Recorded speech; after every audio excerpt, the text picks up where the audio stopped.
Hey guys, thanks for checking back into the Bayside Fabrication YouTube channel. Well, we are no longer messing around. Throwing this sucker in.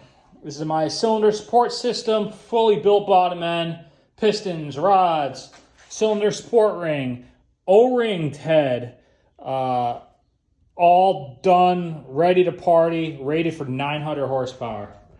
Now we're gonna go nowhere near that, but that's fine. That means this should live a long and healthy life. So that just needs to be mated to a head, which I have right here. I just got this back from the machine shop last week, and I am lapping some valves right now, and I'm gonna show you how that's done. But you can see he just skimmed it, cleaned it, and we are ready to just put this thing back together. So like I said, I'm just lapping the valves, and I'm gonna show you exactly just how I do that real quick, just to make sure these are all seated nicely and they remove any pitting in between the valve seats. This will also be complemented with some Super Tech double valve springs, titanium retainers. Really, this is just the recipe to have a very solid turbo motor. So like I said, I'm just, since the last video and I was having problems with that other JDM motor, I decided to keep that. I'm going to use that as another piston and rods block. Probably not do cylinder support on it, but just, you know, bore it out, pistons, rods, and just go that avenue with it. But anyways, yeah, let me show you how I'm getting this done on this head here, and we're just gonna start assembling this motor. I have a bunch of parts ordered, and we're gonna do all brand new parts in this. Brand new timing components, brand new VTC gear, brand new pretty much everything. Oil pump chain, all the timing guides. More or less, there's nothing that can go wrong. Fingers crossed, because we've learned that everything can go wrong. But no, I'm gonna do this in a way where really it's going to just eliminate all those variables, and we'll just take it from there, and hopefully, fingers crossed, everything works. All right, guys, let me show you how I'm checking my valves here.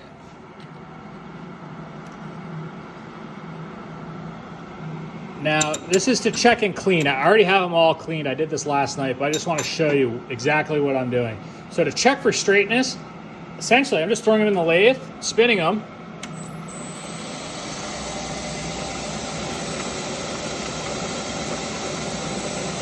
and making sure these suckers are straight. Then, I take my wire wheel, my angle grinder,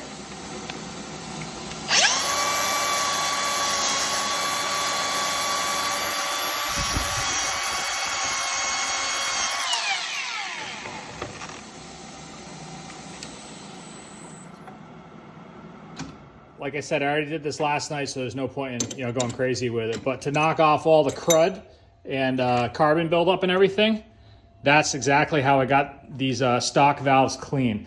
So these are the valves that came out of this head. I had them numbered, and they all went back into their proper space. And now I'm going to lap them regardless, because this one actually looks pretty good. Let me find one. See if there's one that doesn't look so great. I mean, they all look actually pretty good, but you can see, I don't know if you can see it, there's a tiny little bit of pitting in the valve seat here. And especially on the head side, you can see that little, just that little pitting, a little discoloration there. So we have our, obviously our valve here. And what we're gonna do now is just take some lapping compound. This is actually a specific valve grinding compound here. And just put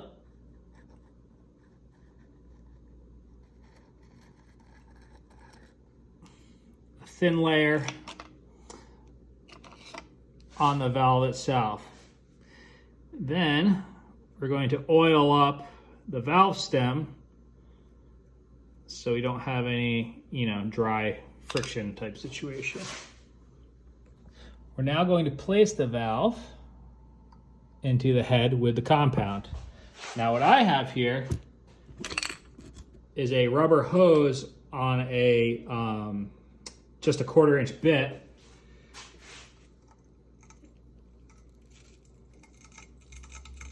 and that fits snug over the valve stem. And what that does is that prevents you marring up at all the valve stem with the end of the drill. So what I'm doing here is to just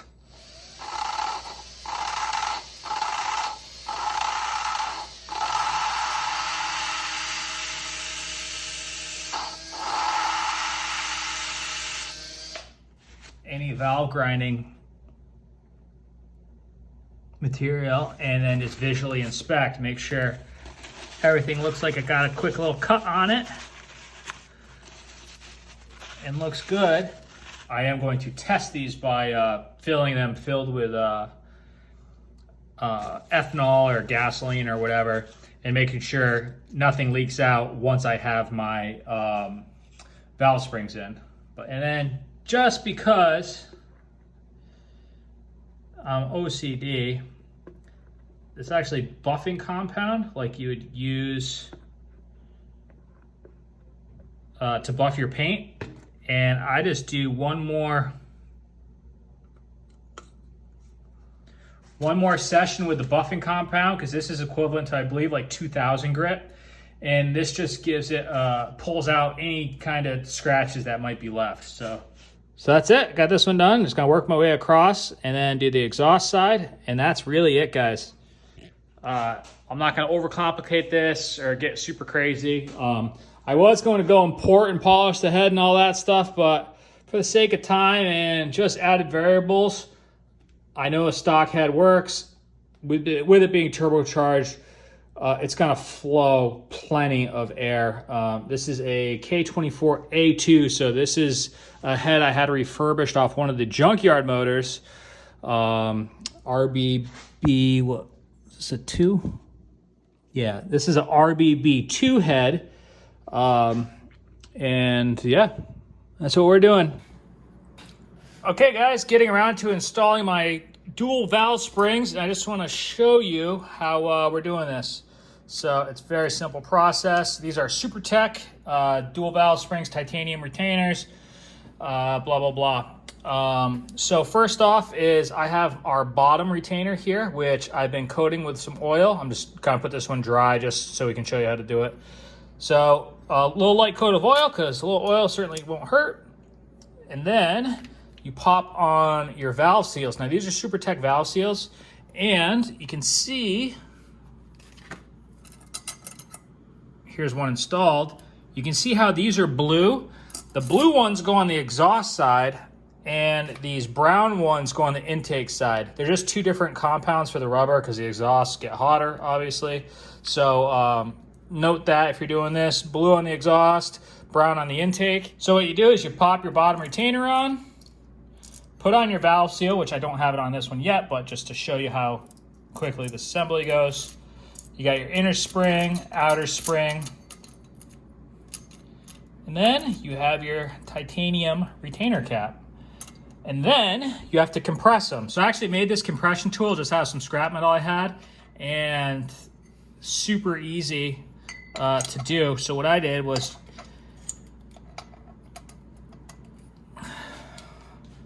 threaded this piece here. So we thread that. Right.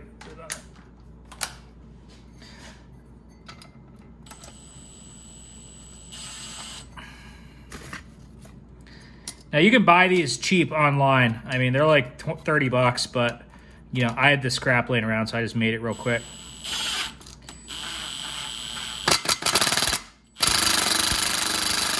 See, now we have our valve stem, or our spring compressed and our valve stem sticking out. And then what we have is our little valve stem clips. And what I do, just take a little dab of grease and put some grease around the stem where the groove is. Then I grease the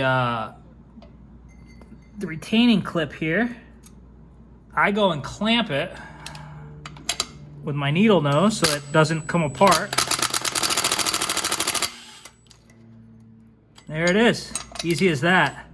It's a very simple process, guys. Once you take them apart, you'll realize how easy it is. So nothing rocket science about it. Just keep things lubed up and make sure your little retainer clips are actually clipped around that stem and you'll be good to go. So, all right guys, this is what I'm doing now. I got a little squirt bottle with gasoline, put a little hole in the top, squirting it in each cylinder. I see there. And seeing if anything's weeping out and leaking. It's kind of a quick and easy way to do it. And all of them are good except for this one right here. This one's got just a little weep to it, which is fine. I'm just gonna go back and hit it again real quick. All right, we're back the next day and we're kicking butt on this thing. So right now I'm doing a final leak test on the valves to make 100% sure there's nothing coming through. I wound up having 3 valves total that just needed a quick little regrind, and those are sealed up. And like I said, I'm just doing one last test with a little bit of gasoline here, letting it soak for, geez, I don't know, half an hour or so.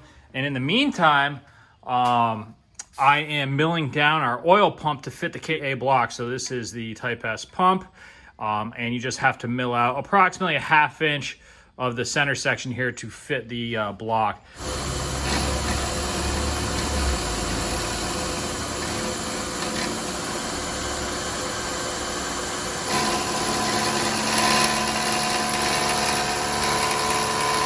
All right guys, what I just did was a dry assembly of everything on the bench here. Just wanted to make sure everything was looking good, and now it's ready to bolt onto the block. So we're gonna get the block prepped. But as of now, I just have my cams and lifters and everything all together. You can see this bolt here on this middle one essentially acts as a clamp, and this whole thing can come out really as one unit with this middle one clamped together here. But we have everything all installed and now and everything all laid out and ready to essentially bolt onto the block. So we're going to get this block on the stand now, unwrap it for the first time and take a look at it and start putting it together.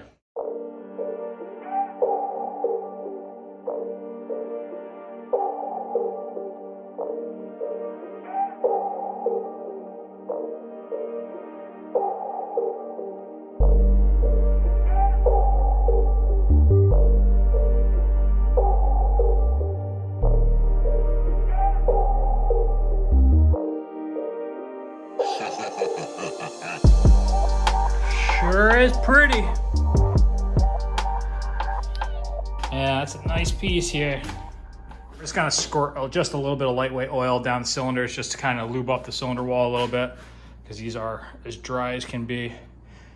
And yeah, that way we can turn it over and there's not gonna be any problems.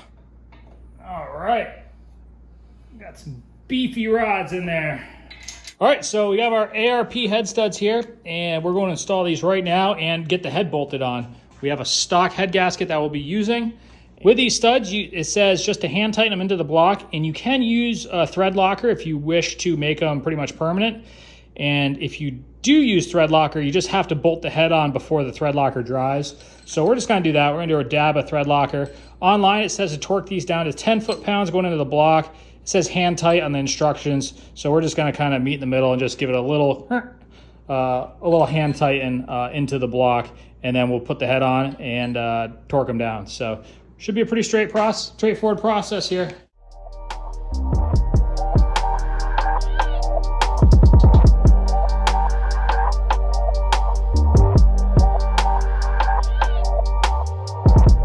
She is torqued down.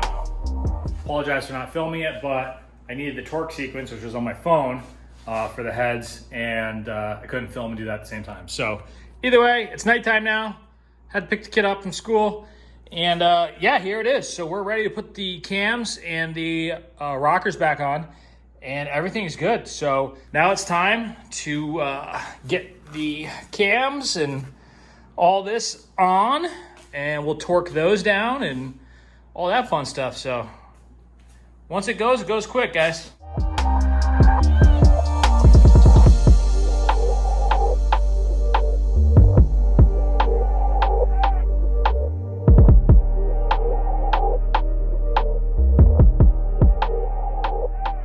All right, we are back at it. Took a little break, waiting on some parts to come in. My daughter's birthday, blah, blah, blah, life stuff. So we're just chilling, but this is where I'm at right now. Just been picking away at it. I got my intake manifold on. I got the turbo manifold on. I have our head fully assembled, clean, ready to rock and roll. Everything's torqued down, cam girdles, everything's good to go.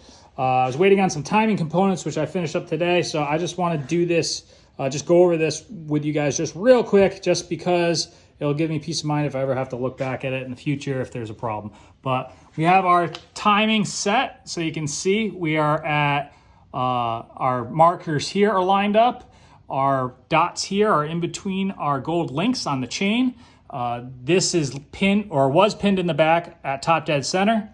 We have brand new timing guides, brand new timing chain, Inline Pro timing chain tensioner. So this is aftermarket. Well, it says stock housing, but it's got an aftermarket spring in it that puts a lot more tension on it. So this isn't flapping around. So that could have been an issue. I'm not sure. We have brand new oil pump chain. Just to verify our gold link, you're not gonna be able to see it, but there's a little notch right behind here, which is it's lined up with. And you can see our marks on the gear and our block to tell us that we're at top dead center for the rotating assembly. Outside, keep the marks facing, or the outside facing outside on the crank trigger. And that's pretty much it. The only thing I'm waiting for is our oil pump tensioner. I bought a brand new one and it's coming from Japan. It's just taking a little longer. So the plan was to buy everything brand new on this. Just while I'm saying that, brand new VTC gear. So everything on the timing side is brand new. There should be no questions. I didn't want to reuse any of that old stuff just in case something was stretched or worn or just malfunctioning, which I didn't see any evidence of, but we're doing this just as insurance at this point. I mean, seems silly, but we're just doing it that way. That way, there's no doubt about it. All right, guys, so now that we're getting everything really close here, the last step is to adjust our valves. So I have it at top dead center, and there's plenty of videos online, but we are going to adjust the valves. 8 thousandths is our minimum, 10 thousandths is our maximum. So we're gonna go check them all, adjust them as needed. So it's 8 thousandths, 10 thousandths on the intake, 11 to 13 on the exhaust. So we're gonna go check them all, adjust them as needed, and then we should be good to go after that. We'll get everything tightened down and we'll be ready to party here. Well, I was just about to start adjusting the valves and I realized I didn't have the right tool for the job, and they are like $25. So I made one out of free extra tools I had laying around my trailer. So this is a 10 millimeter deep, welded to a 5/8 wrench. That goes on the 10 millimeter nut. We have this is my old school screwdriver I got from, I think, my grandfather's tools. This is like the best screwdriver I own, you know? I'm sure some of you guys have those, it's like just your favorite. And now we can go and adjust our valve. You can see here.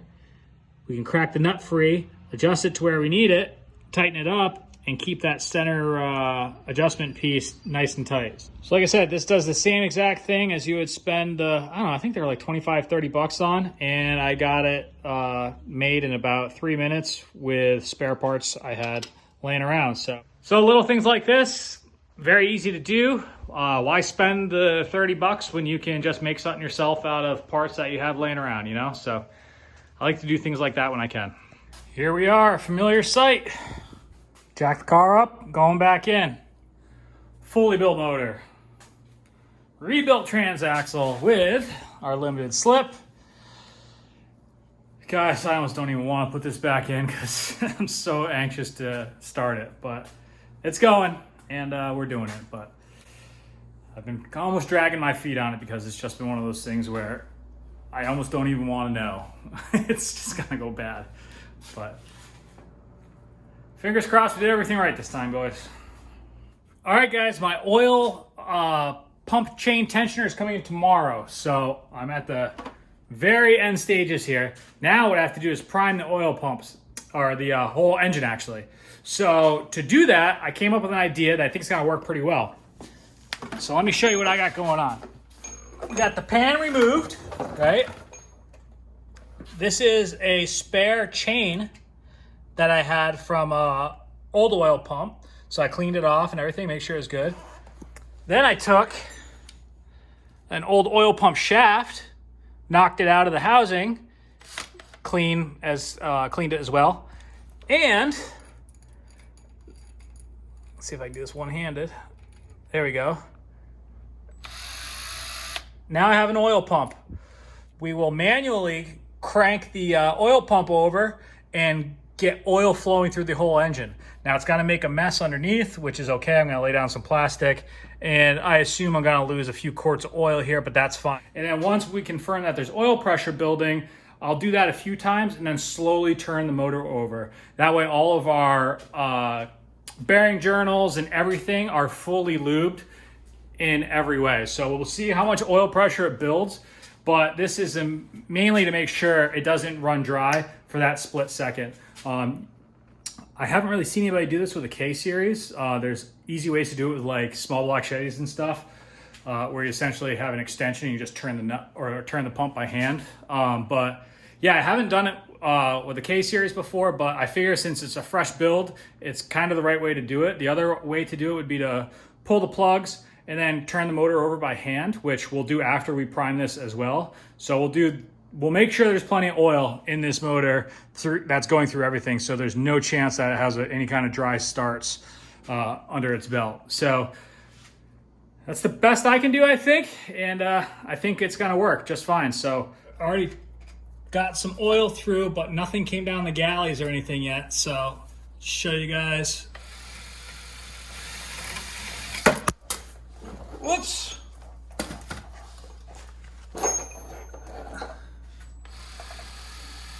There we go.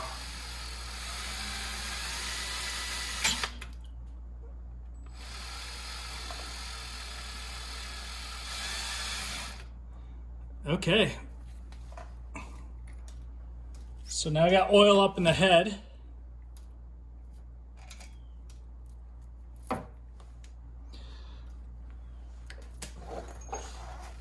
So you can see the level just lowered a little bit, but I already sucked up at least 2 inches on the last one. I just didn't film it. So now I'm gonna go on the inside. I'm gonna set my camera up because it's only just me. And I'm going to just use my phone to make sure it's building oil pressure. We'll see how much pressure it's building.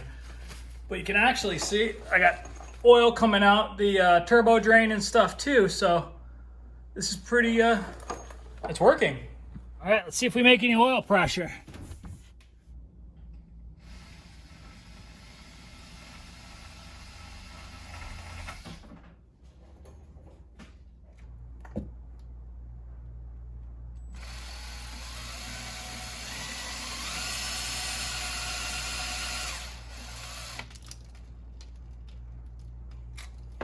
We're getting close to the moment of truth, guys.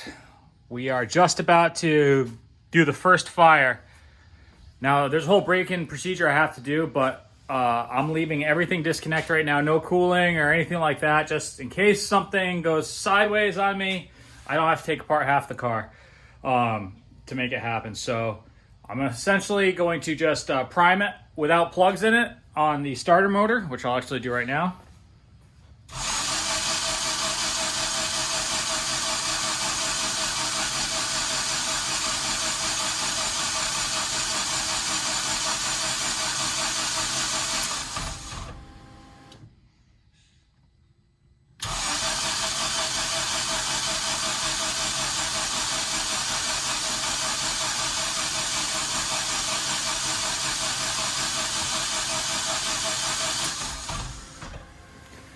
I'm just gonna do this like 2 more times, throw the plugs in.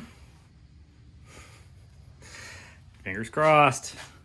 I'm so nervous I could puke, but here we go.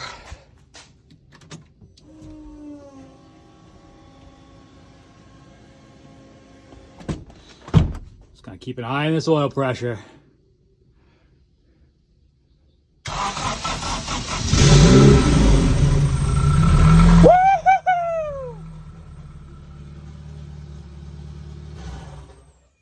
Yes! Yes, yes, yes. Perfect. Sounds beautiful. No loud knocking, no nothing, right off the bat. Oh, thank God. All right, so that's great news. Now, I only let it run for a couple seconds because, like I said, there's a break-in procedure that I got to follow, but I got to reinstall everything. I don't have any belts on it, anything. I just want to make sure that that noise didn't reappear and that we're in good shape. But, yeah, man. I'm glad you guys hear me on this one because this one was the big one. So I'm not going to count my chickens before they hatch, but, you know, compared to the last one, I knew right away if there was something wrong or not. So anyways, let's get the rest of this stuff buttoned up and we'll start the braking procedure. And the good news about that is it actually allows me, I have to put a few hundred miles on the car before we tune it and stuff. So I can actually just drive the car and enjoy it. You know, obviously not hot rodding it and stuff, but actually just get to enjoy the car for a couple weeks here while we get this motor broken in. So, all right. Well, let me get everything back together. Let me get some coolant in here, bleed the cooling system, and we'll get the engine up to temp and let it idle and make sure it really, everything comes up to temp normally and everything sounds good and continues to sound good. But just hearing it right off the bat there gave me giant confidence. So, and 80-something pounds of oil pressure, almost 90 pounds of oil pressure on the start. Beautiful. So, oh God, that's a sigh of relief for me.